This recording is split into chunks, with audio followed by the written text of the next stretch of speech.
everybody. Welcome to the third episode of The Vegans Too. I am Sangeeta from Tilted Planet, and I am your host for the evening. Thank you to our sponsors, Revolution Gelato. We also invite our viewers to subscribe to our YouTube channel, The Vegans Too.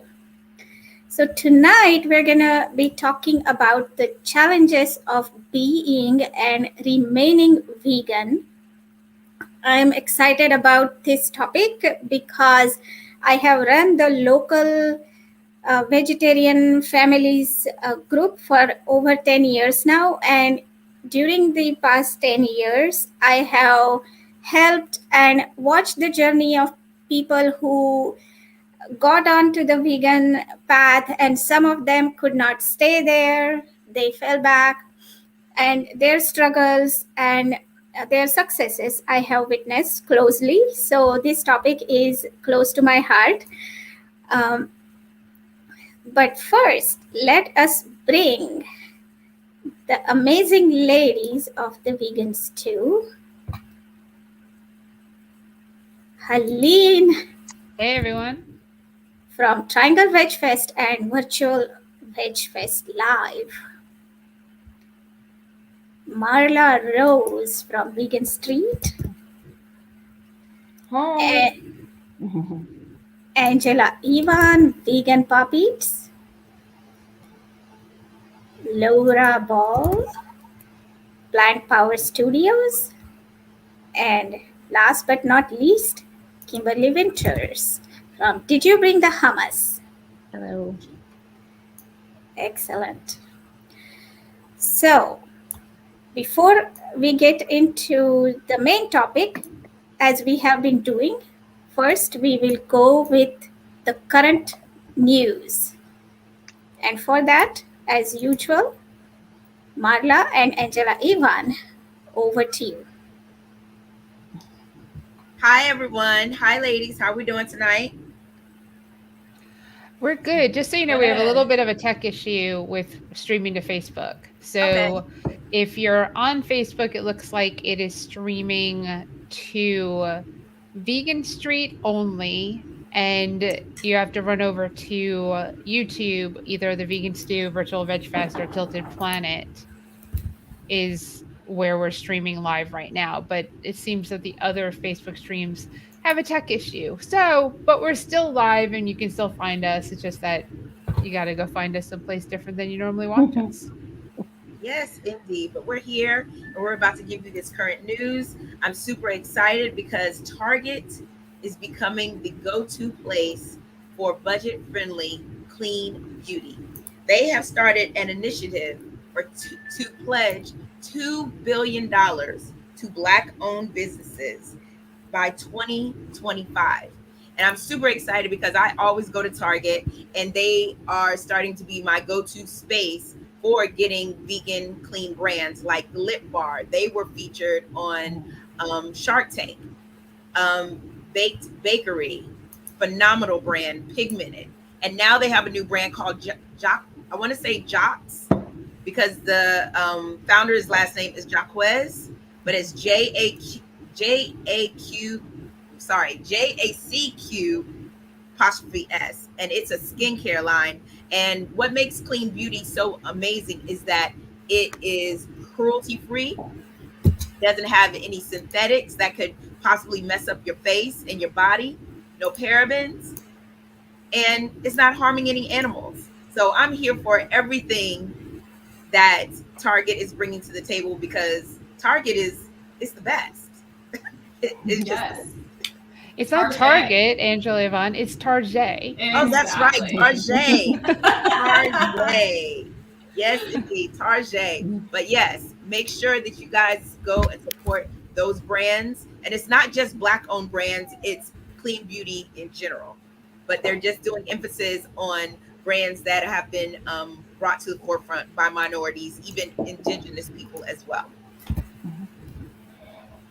Yeah, I mean, I know that I've been going there for years for the Pacifica brands. They have really good variety there. And then lots of different hair care too. It's just it's hard these days to go to Target and not spend at least 30, $40. I mean, like you're just there to browse, of course, but it's really hard. So. Yeah, And every time I leave with a bathing suit. They're every also single doing time. they're also doing well as vegan products in food as well. Like you can go and get really good brands that are vegan and plant-based as well. Like Ripple, the milk brand is featured out of Target. And then I think it's called something Earth. I forgot what the first part is. Sweet Which Earth. one? Sweet Earth. Sweet Earth. Yes. Sweet. They have phenomenal burritos and pizzas and things of that nature. So yes, Target. Yes, Target. Yes.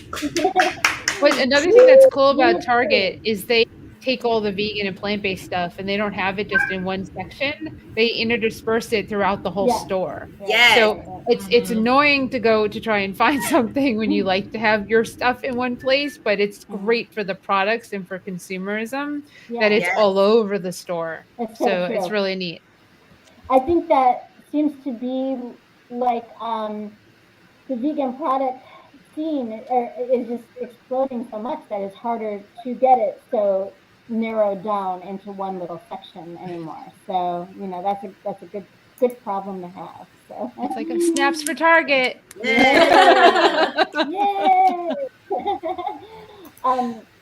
So I was going to mention that's kind of a segue in the sense that my news of today is that the European Union is on the path to phasing out animal testing in laboratories. Now, testing on cosmetics has been banned in the EU for years, but this is more for medical laboratories and that sort of thing. So it's not a done deal yet, but there's a lot of words here with the word European in it. The European Parliament has just empowered the European Commission to develop a plan for the European Union to phase out this animal testing. There's something about around 10 million animals each year used in animal testing in the European Union countries. And so this will affect everyone from mice to dogs and cats, 10 million. And something like 72% of European Union citizens who were polled on this approve of this measure. So it's really exciting. Like this doesn't happen overnight, but it is definitely progress. I think a lot of times as vegans, we want to see stuff happen overnight and why can't it be faster? But these are very slow moving entities, and just the fact that it's on the radar, they're developing every year. They have to, or every so often, they have to reach certain markers toward getting to that goal. So anyway, I'm very excited about that. That's huge news for us. Yes. That's great. Yeah, that's fantastic. Okay.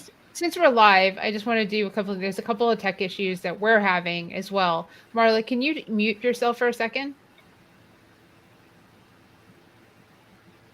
All right, nope. So Marla, come on back. Laura, can you mute yourself? Nope, come on back. Let me see. No, Angela Yvonne, can you mute yourself?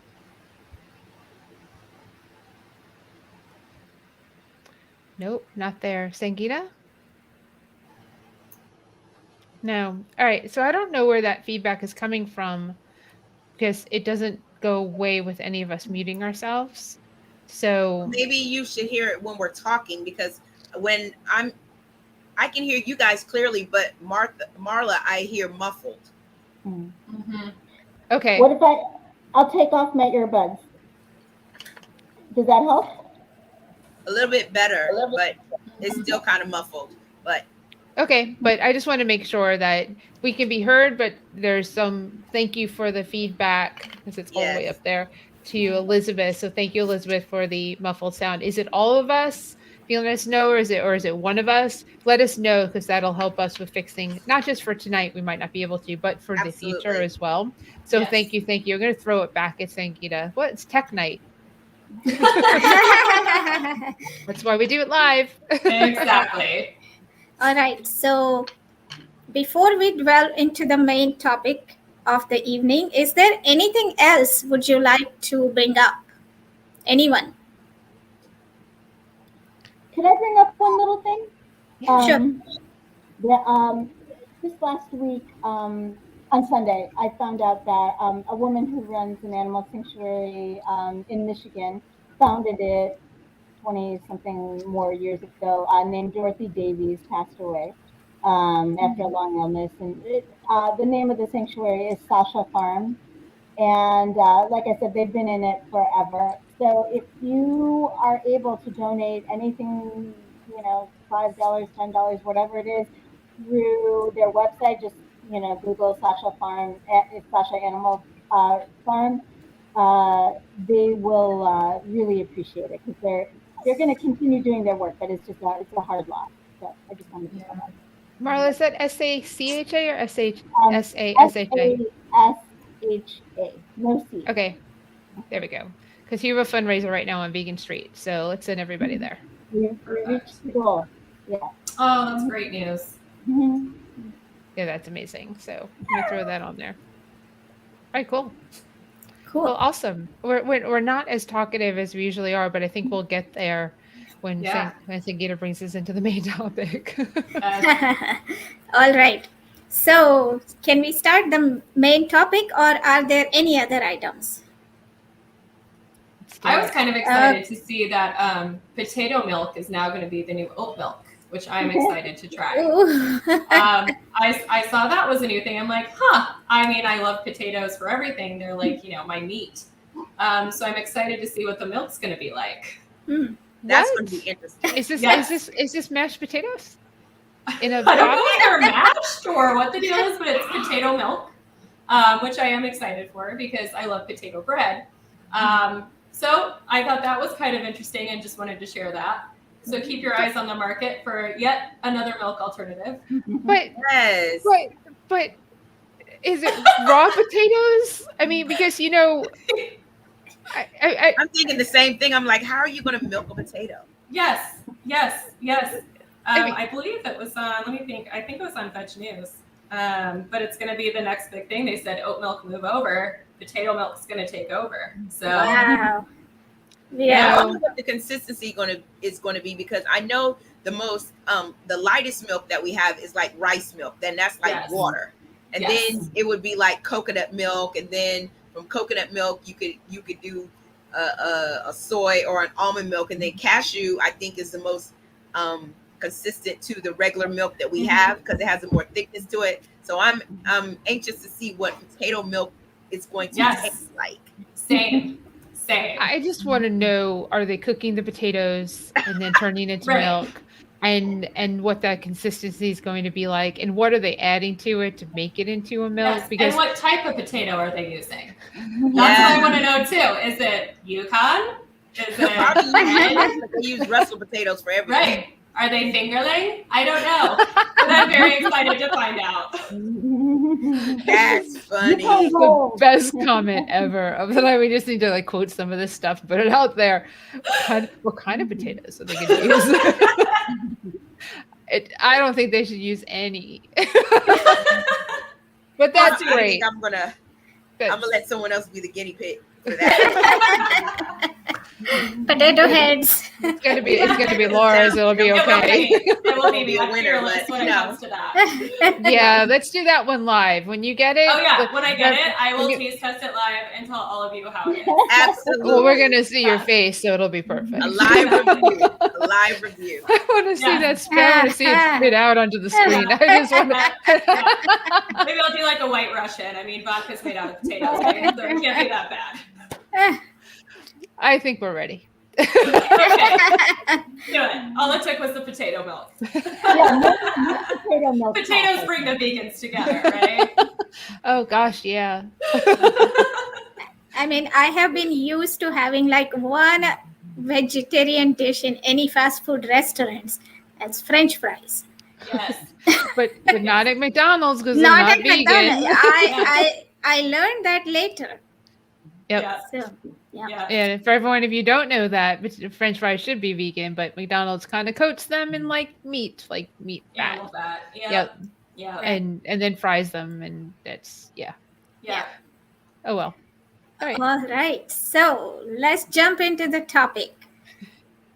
Being and remaining vegan.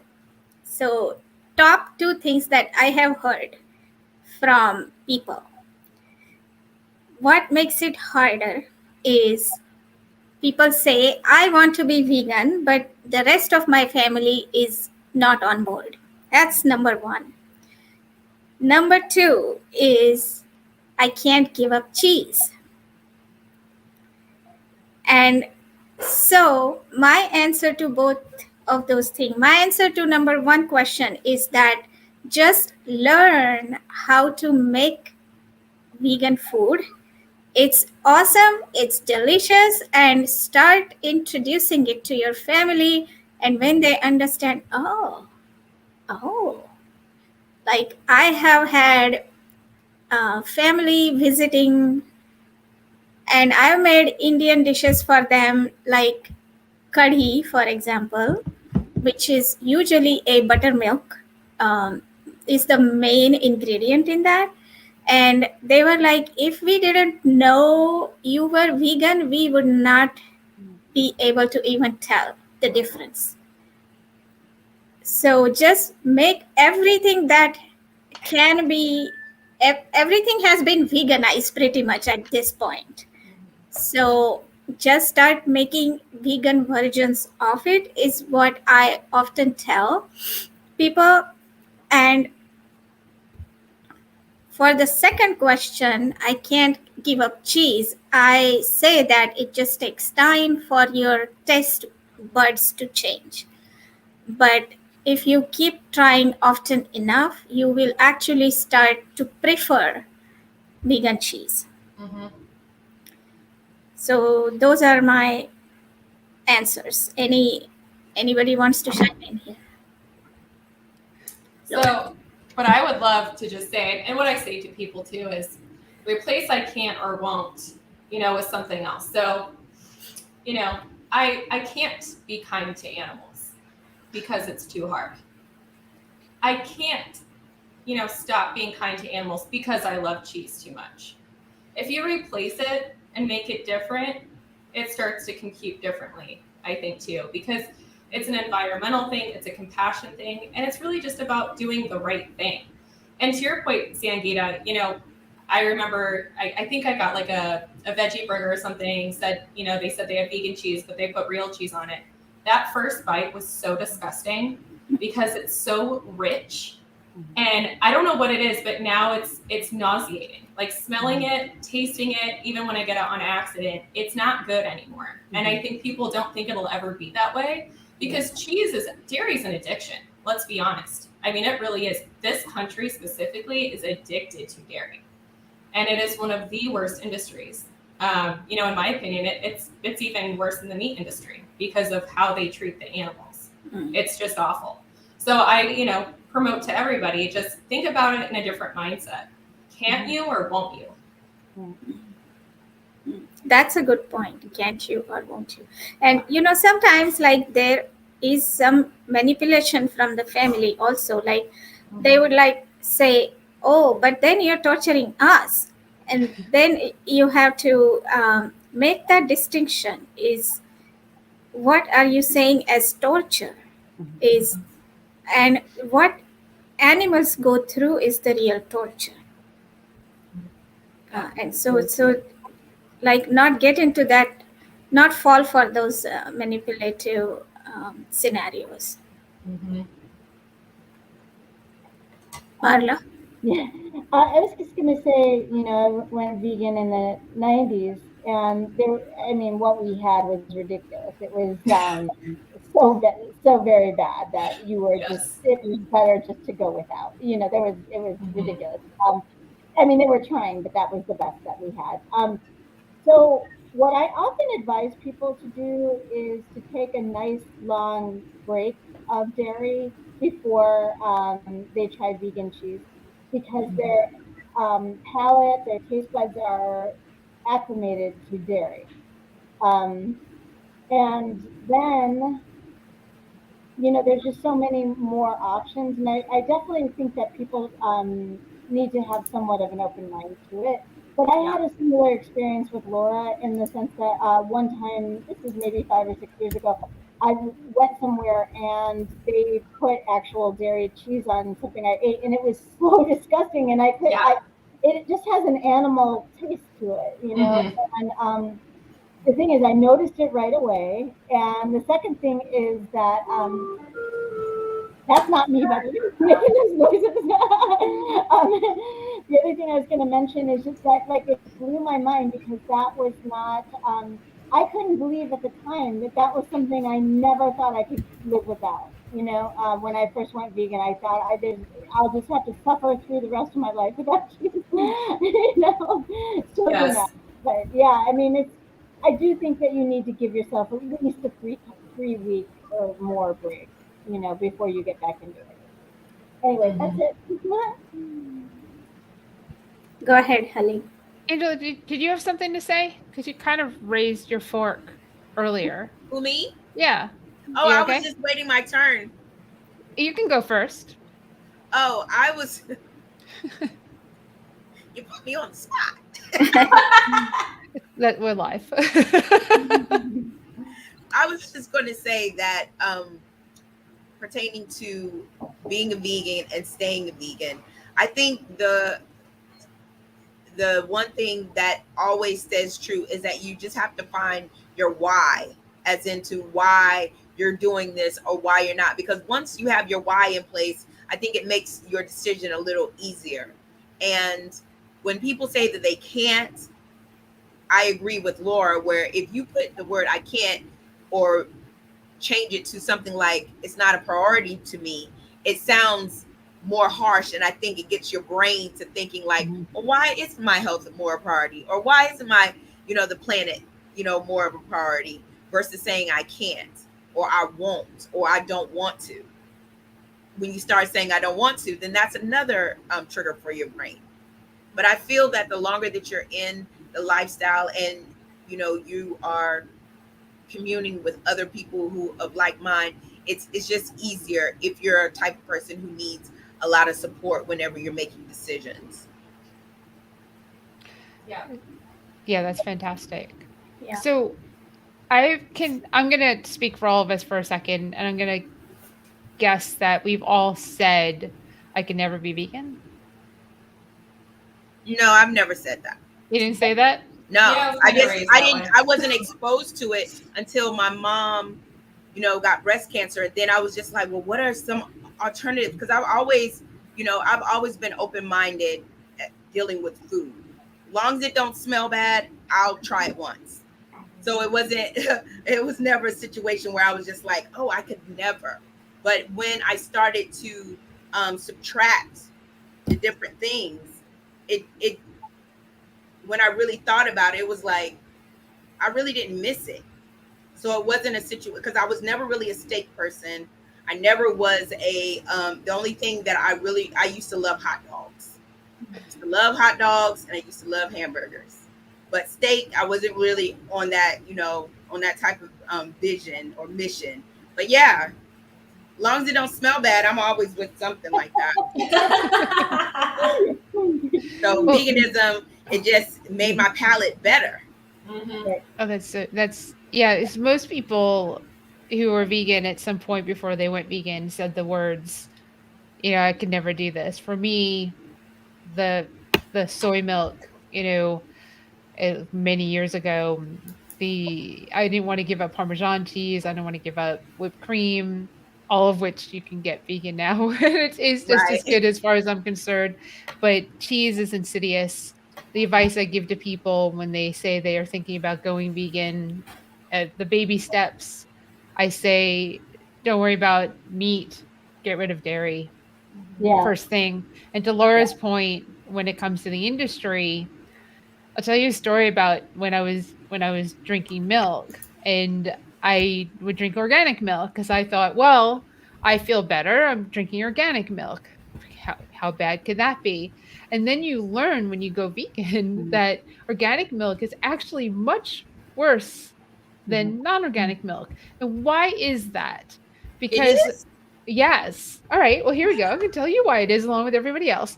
Why is that? Because when you have organic, those cows, their teats could get infected, right? Because that's what happens. They're hooked up to the machines, they're constantly pumping the milk. The teats can get infected. They can't give the cow antibiotics, they can't give the cow medicine because it's organic. So that cow suffers even more than a cow that is not an organic dairy cow. Right. And I then, mean, right, did your not face know is that. what I was my face when I learned that. Because you think I you're didn't doing know so that. much better, and then you learn that you're just more of a shit. You're really well, doing a that. lot of times it simply has to do with what they're fed. It really doesn't have. I mean, like it unfortunately gives people this false sense that okay, everything's humane here. But um, I will say that basically the way I came to look at it when I learned about veganism, those many years ago, was the egg industry is the meat industry, the dairy industry is the meat industry, the leather and wool, they're all intertwined, and some of the industries have such low, they make so little money that they depend on these others to prop them up, especially like with leather and wool as an unknown factor that a lot of people don't realize. But the other thing I was going to say is just that one of the good reasons for quitting dairy first is because most of us will feel better right away. And that will give True, you a little bit of an impetus to keep going. true. And not just that, what you were saying, Marla, but also the junk food industry is also the meat industry, because a lot of junk food uses the leftover ingredients from making the animal feed, like high fructose corn syrup and things like that. And which, Gelatin. Gelatin. Yeah. So And I just this, want to say too, the poultry industry is equally as bad. Let's talk about day-old male chickens getting grinded alive. Okay, that's their males. reality. Yes. Yep. The males. And before we went vegan, when I was super young, we had a chicken farm, right? Organic chicken farm. And I still remember, I still have nightmares sometimes of walking outside my back porch, my dad cutting their heads off and hanging them upside down on the clothesline. Okay, that's organic farming. It's not, cows aren't out there basking in the sunlight in an open, green field. That is not reality. That is rose-colored lenses for you to keep supporting an industry that is absolutely atrocious. And quite frankly, in my opinion, should be illegal. What we do to those animals is so wrong and so disgusting that no living being on this earth deserves to go through that.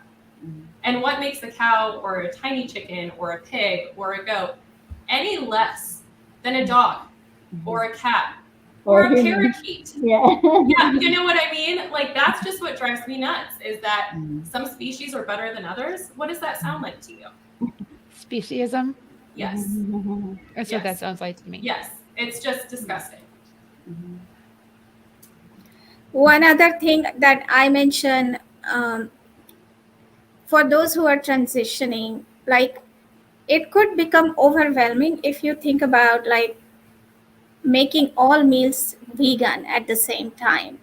So what I suggest is like start with one, and if something feels like impossible, like cheese at this time, tackle that later. Do what you can at this time. And a better approach I have seen works is like start with lunch or start with dinner, where you have more time to think about and plan, and then move on to the next meal. And then slowly, you wouldn't even want animal products. Go ahead, Angela. Ivan. And what I find fascinating is that people will only say that they can't eat vegan food once they know that it's vegan. It's true. If they look in their normal day-to-day lives, they eat more vegan food than they do Correct. Processed food. Because when you think of it, the only processed food that you possibly could eat is like the hamburgers, the hot dogs, of course, chicken, but your candy. But you eat pasta, you eat spaghetti, you eat pizza, cheese pizza. Tomatoes. That's vegetarian, but but if you really go, if you really look through the things that you eat on a day-to-day basis, if people didn't tell you that those were vegan, you'd love it. But the minute oh my God, I can't eat. Well, ma'am, you just had spaghetti with vegetables and marinara sauce. That's vegan? Yes, ma'am, it is. Yes. I could never. Oh, okay. That's seconds. I've had that experience with chefs before where they claim that they've never had vegan food. I'm like, oh my God, you've never had a peanut butter and jelly sandwich? That's right. You never had a banana? No, it's bizarre, but the other thing, as to Sangeeta's point, one of the things I tell people, because I do understand, I've been vegan so long that it can, I think this can be a common problem, is that we can forget how it feels sometimes to be trying something new and being afraid to fail and that sort of thing. So what I tell people is do one meal, make it vegan, and then make your next meal vegan. It means that you're just kind of going, so you're not thinking ahead. And I think a lot of times that's where people trip themselves up, is they start thinking about birthday parties, and they start thinking about Thanksgiving, and they start thinking about when their grandma comes to visit. So I just say one meal at a time, take it, step by step, and then once you've got a bunch of meals under your belt, literally, you will it will just be much easier. So yeah, that's what I say. And I've also had the experience where somebody ate something I made that was vegan and they didn't realize it at first, and then they freaked out because they were like, oh, this is supposed to be disgusting because it's vegan, and I liked it. Oh my God, is everyone gay? What does it mean? Yes. It's strange. Mm-hmm. Laura first, please. Yeah, and I just wanted to say too, if you are struggling making that transition, one of the things that I volunteer my time doing is being a vegan mentor. And veganmentor.com is actually really fantastic. There are a couple I actually volunteer for, but what I like about that one specifically is that they connect you with somebody in your area. So if you need, suggestions on restaurants, and this again will go into our topic next week that I will be hosting for, but if your significant other is not vegan, places that have vegan options where you can both enjoy. And that's really a great resource, if somebody's having a challenge with that, especially if your family's pushing back. That is so hard. And the majority of the people that I mentor, that's the biggest problem. What do I do on Thanksgiving? What do I do at our weekly family dinners? My husband and I are fighting because, I want to make our kids vegan and he doesn't think that's healthy. So there are so many different things that come along with that. But get yourself a mentor, help, gain some knowledge and figure out who can help you in your community. Great point. Helene, you were going to say something. So I feel like, transitioning to veganism or whole food plant-based, whatever you want to call it, no pressure from any of us we obviously all want you to go in that direction for the planet, for the animals, and for your health. However, we also understand that it may be meatless Mondays, it may be Taco Tuesdays, it may be your lunches until you can add dinners. I mean, whatever it is, each step in each meal that you eat that's vegan will be beneficial for all three, animals, your health, and the planet. So do that and take those steps and meet people in your community, whatever you need to do. And then when you are vegan, one of the things that I kept hearing newly when years and years ago, and this is a feeling for a lot of people who are vegan and vegans for a long time, is that if you're a health vegan, you won't stay vegan. That has been said over and over and over and over. And I counter that with, I went vegan for health. So I already understood the animal rights side and the cruelty-free side. I was already there as a vegetarian. So I got that. But when you learn, when you make it multi-tiered, it's not just for health, because people do fad diets all the time and they go back to whatever they were doing before that fad diet. I said last night in my live, veganism isn't a diet, it's a lifestyle.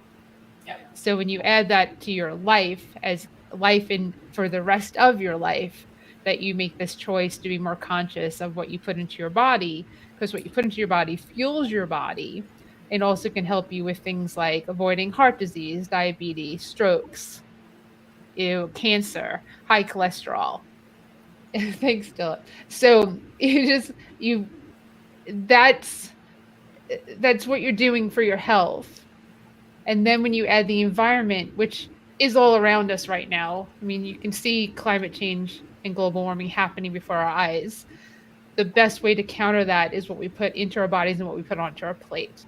And then if you can really dive into the fact of what's happening to the animals, which we've touched on tonight, then I don't see how you go back, right? I think it does help people to have more than just one piece of the puzzle to help you to continue doing what you're doing. But you can be a health vegan and stay vegan. You can do it. And a lot of people transition for that reason, because they're looking to lose weight. They had a heart attack. Somebody died in their family. Their cholesterol is too high. Whatever it is, that's your thing. Just know that, one, you've got 6 women right here who would all jump to support you, no matter where you are in the world. I know that. I can say that for a fact. And then there's a whole bunch of other people out there who you don't even know yet that would jump to support you, to keep you on the track. Because this is going vegan and then staying vegan is our topic. And sometimes one is harder than the other. And whichever side that is, you don't have to worry about support because you have it. It's just a matter of like where you reach out to get it. Yeah. And we're stronger together. Yep. Definitely. Now, one incident I want to mention here is we have a great cooperative store here, Weaver Street Market, and they have these amazing vegan whole wheat chocolate chip cookies. And when I tried those, I wasn't even a vegan, but I thought, wow, these are the best cookies I've ever had. And few years later, we came to know that they are going to discontinue that product because it wasn't selling. And so we suggested to them that when you have that label, the first big word is vegan, just take that off, make a small V sign for the vegans. We are good at spotting those. We vegans will know it is vegan, and try that. And they sure tried, and that product is still on their shelf. So that's one thing. If you have a vegan product or you are running a vegan food business, that's something to consider. One thing that Dilla brought up, which I think is important, is Eleni's article. And that was in New Republic. And she makes a point. Eleni's in Philadelphia. She used to be part of our community in the Triangle. She's absolutely incredible. You can definitely check out our article. She makes the point of, we say Meatless Monday. She says Meat Monday. And that Tuesday and the rest of the week need to be meatless. That's her point. Because of the planet, I haven't taken the time to read the article yet. I do know that that's the concept. And that's, I mean, I don't want to push you too hard, but that's the right thing. Is eat meat on Monday and the rest of the week eat vegan. It'll help save the planet. Because I don't like the heat, and I don't like the rain, and I don't like the tornadoes, and I don't like the hurricanes, and I don't like the fires. Do it for Halloween. Just do it. Go ahead, Laura. And I'd also just like to say, I really do feel, I had a vegan massage therapist once, right? So it made for a very interesting and intense massage session. But one of the points that she brought up that I didn't even think about, because I was kind of raised into this lifestyle and knew why we didn't do what we did, is that you're ingesting their emotions, their fear, their pain, their suffering. you are putting that into your body. So that's another reason and something to think about that I found very interesting, because I had never even thought about that perspective before. But imagine what that kind of does, whether you believe in the soul or not, but just what that does to your body is quite interesting. And that's just another reason why you should make the change. Right. I mean, one thing is to speak about it metaphorically, but there is also a real component of it, because the animals know that they're going to die. Yes. Or a cow definitely is missing her calf when she's being milked. And these feelings definitely have secret the hormones that whatever that hormone could be, that is generated by extreme fear, adrenaline, or those things do get into their bodies, and then of course you are ingesting those. Mm-hmm. Yeah. So I'm not a fan. I'm gonna go there. I'm not a fan of bringing the Holocaust into veganism. Mm-hmm. It's just I'm Jewish. I'm not a fan. However, I have used an analogy, and the analogy I used was the cows lining up to go to slaughter, and the strip of blood down on the concrete as they're walking towards what they obviously consciously can't say, I'm going to death. But do they know? How do you not know the energy, the feelings, Well, they the can smell blood. They can smell. I mean, right? you know And what it's I it's mean? Yeah. it's it's going right down beside them as they're being forced to go into slaughter. I made the analogy of the Jews and the other people in the Holocaust in concentration camps taking their walk into the showers, not knowing if they're going to get a shower or if they're going to be gassed to death. And I made that analogy in the classroom to the students because that's a death march.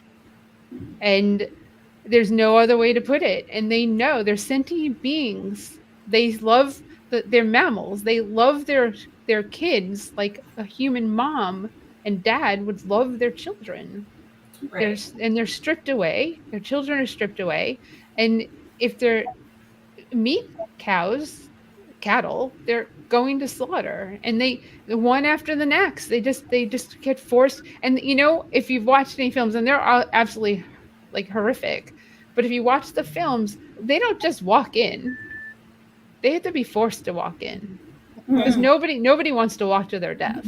And that just like completely takes away the humane. If you're sitting there and you're thinking, I eat humane meat, I eat grass-fed beef, I eat organically raised animals, I'm going to tell you right now, there's absolutely zero humaneness in that because the end result is their death. And for Right. me, it's worse for them because they got a touch of good as opposed to the factory farm animals, which just live in absolutely horrible, horrendous conditions, dirty, filthy, that's what you're eating, conditions, and then go to death. They never knew anything nice.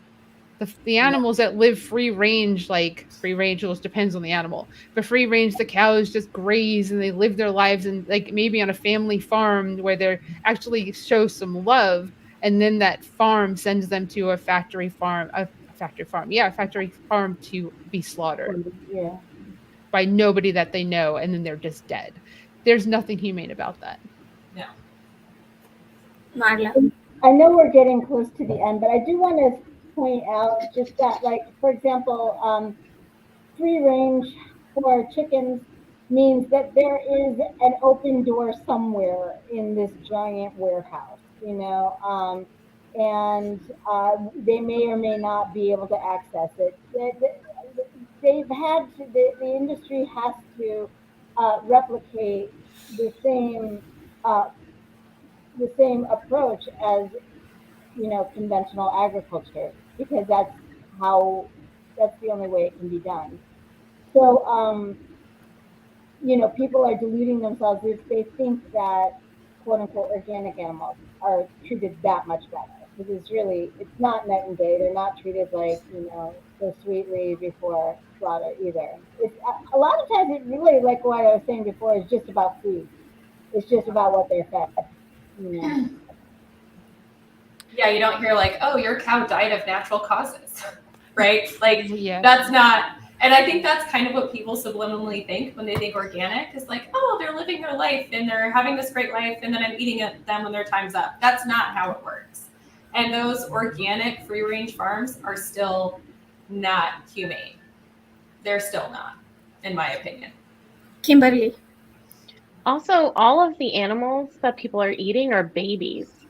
Yes. You know, cows can live to be like 20, 25 years old. And they make it 6, 8 months.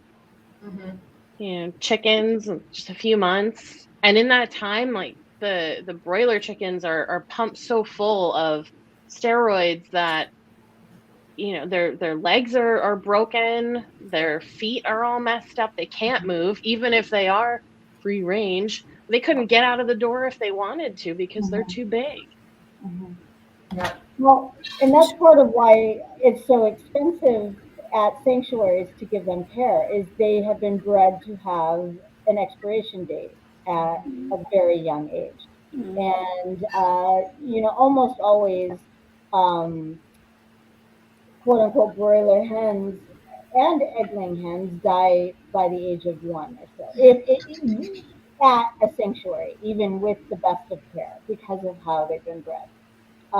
So, you know, that's part of why shelters or sanctuaries need so much money is they need to give them the quality of care they've never had. So. Right. Right. Yeah. I don't want to lose sight of like what Kimberly said and what veal is, because I think a lot of people don't know what veal is, and they just think, oh, it's this really it's this really like this meat that's like really tender and soft, and like I like it as a parmesan. So veal veal are the male calves from the dairy industry. I want you to realize that if dairy didn't exist, veal would go away, because the only reason that there's veal is because they need to figure out what to do with the male calves because they can't produce milk. So they take them and they put them into these little sheds separate from their moms because they don't get to drink mom's milk because we drink that. Well, you, if you do, humans drink that. And another side thing is no other mammal or animal on this planet drinks their mom's milk or any milk outside of they're weaned from their mom. Nobody drinks, no animal on this planet drinks another animal's milk anywhere on the planet. So the veal, if you didn't realize that, it's calves, like 12 weeks old. It's the babies. You're eating baby cow because you drink milk. Kimberly. They're kept in these tiny boxes, right? Like Helene said. And so they can't move because if they move too much, that toughens the meat and nobody will pay the money that's expected for veal. They're also severely lacking in nutrients because another thing that's so great about veal is that the meat is like a white or a light pink. And that is like required by people who are paying for this. So these calves are completely without nutrients. And if they're kept in boxes that have metal that hold the doors together, those babies will lick that metal, desperate for like iron and nutrients that their bodies are just without. And also because they're so sick, because they're not properly fed, they constantly have diarrhea. And reminder, they're in this tiny box that they can't get out of. They can't move. So if they're going to lay down, they're laying down in their diarrhea. And like that's the meat that you're spending like insane amounts of money on. Good point. Now, I also want, if we have anyone watching from India, I want to help make several connections, because many Indians are vegetarians and they think that, okay, cow has too much milk anyway, so if I take a little bit from them, what's so bad about it? But then if you ever have been to India, you would see that the cows roam around the street. And the reason they are roaming around the street, number one, is nobody's taking care of them. Number two, is because it is unlawful to slaughter a cow. So no one's taking care of them. They're fending for themselves. They are eating plastic from the trash that people throw out. That's one thing. Second thing, how is it that India is number one beef exporter? If you think, try to make, I will help you make a connection here. Most milk that is sold commercially in India is not cow milk. It is water buffalo milk. And as much as Indians love their cows, nobody cares about these poor water buffaloes. So what happens is they are used for milking and they are sent to slaughter, and that meat is exported because most Indians do not eat beef anyways. So that's how India has become number one beef exporter, more so than United States.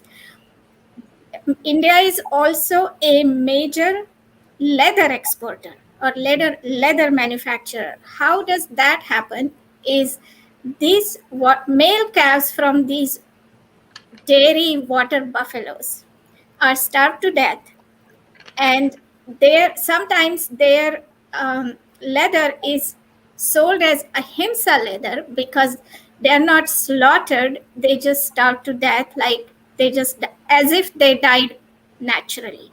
They did not die naturally. They don't die naturally. They're starved to death, and that's how India has become a number one beef exporter and a major leather manufacturing country. So it's not that there is no cruelty involved in the Indian dairy industry. Sangeeta, did you see the comment that Michael posted? Can you talk about kalbacha? Kalbaka? Kalbacha. So I don't know that term as such, but I know kal means skin and bacha means a little baby, like a young animal or a human. But I don't know that term. Okay, well, Michael, if you want to share a little bit more, I think we all might have something to say about that. But yeah, that sounds horrible. That is Whatever you learn sounds absolutely horrible. Yeah.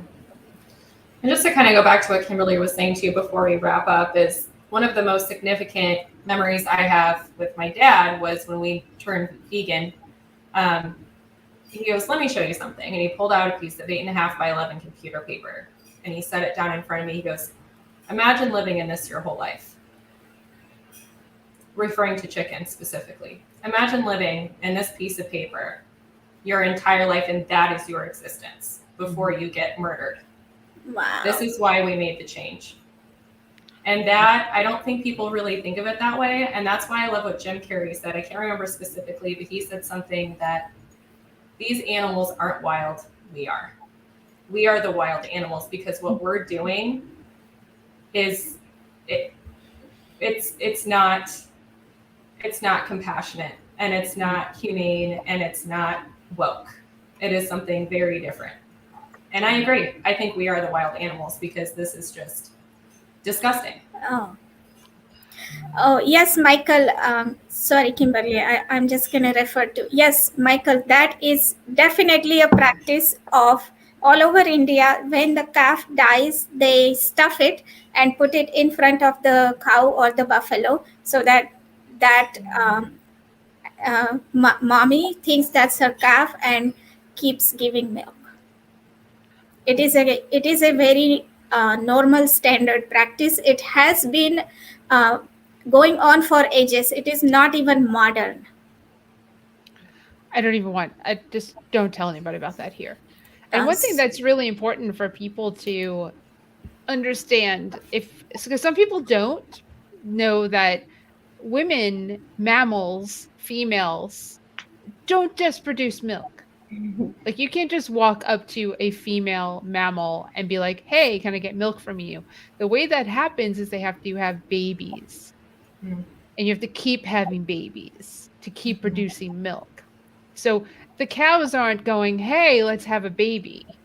The cows are being impregnated, sometimes with a hand, into their bodies, maybe the side of their bodies, to impregnate them so they can keep producing milk, so we can keep drinking the milk. And when they have the fortune of having a male, that's when you get the veal. They have the misfortune of having a female, they go through the whole process of being part of the dairy chain. And it's just and they never get to raise their kids. They don't ever get to do that. They just keep giving birth, which if you're a female and you've had a child, you know the bond that you have with that child. Imagine that child just stripped out of your arms, just like literally stripped out of your arms upon birth. And Yeah. that's the industry. And I know we went into like a direction that may be a little different than, hey, become vegan and stay vegan. But all these are reasons one to go there, and all of these are reasons to not leave it. Yeah. If you have any doubts. Yeah. And that's why it's my personal opinion. You can't really call yourself a feminist if you eat meat and drink dairy. Mm. That's another good point. Kimberly, you were saying something. Oh no, I had quickly Googled bacha, so I was just going to comment on it. But you covered it, so we're good. Yeah. I mean, I could tell one other gross thing, but maybe I shouldn't, because let's end on a positive note. Mm-hmm. So that positive note can be like you can be healthier. You can avoid the statistics of possibly having cancer, heart disease, diabetes, strokes, high cholesterol by what you eat and put into your body. You can help the planet and try to reverse climate change and global warming. And you can save animals, all by choosing to eat vegan, plant-based on your plate. And the food is delicious. Yes. Yes. Yep. Says all the people that can cook. I was just going to say it's great for lazy people who want to get a lot done at once. And definitely follow Vegan Street for recipes, because Marla is a recipe developer. And she almost weekly has a new recipe, from sweet to savory to anywhere in between. And they look divine. Not almost weekly. It is weekly? Okay, it is weekly. I just see the post and I go, oh, look at that. Oh, that looks so good. So yes, I definitely check that out for recipes, because they're not overly complicated recipes, but they look amazing. And I've made some and they're really good. Yes, and it's not just vegan food either. There are vegan hair salons. There are vegan manicurists. There are vegan bookkeepers, I found out, which I was like, what? Mm-hmm. So there are so many different types of vegan businesses you can support, and you can start supporting them, by I use VKind, VKind's app. Go there, type in what you're looking for, and you can find all these amazing resources for you, and you can help us boost the veg economy. So I just wanted to say that too. That's a great resource for everyone. Laura, can you put that? Oh, okay. VKind app. Okay. Cool. Helene's ahead of me, per usual. I just know all the websites. It's like I work with all of you or something. All right. All right. Awesome. And of course, let's do the plug for Kimberly too. So Did You Bring the Hummus is her podcast. And on Monday, she does Fireside Chat with Kimberly on Virtual Veg Fest Live. And she has these type of talks every Monday where you can converse with her, and she brings up topics. And like this week was interior design, vegan interior design, which is something that who knew? So it's right. And it's great. It's great information in a very laid back and direct manner, and she's obviously got tons of knowledge, and that's why I support her.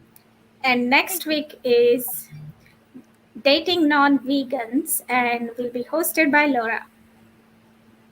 Yay. Yes, that's great. I look forward to it. Me too. Thanks everyone. Thank you for watching. Are you gonna end us off? Or are you gonna go on your own, Sangeeta?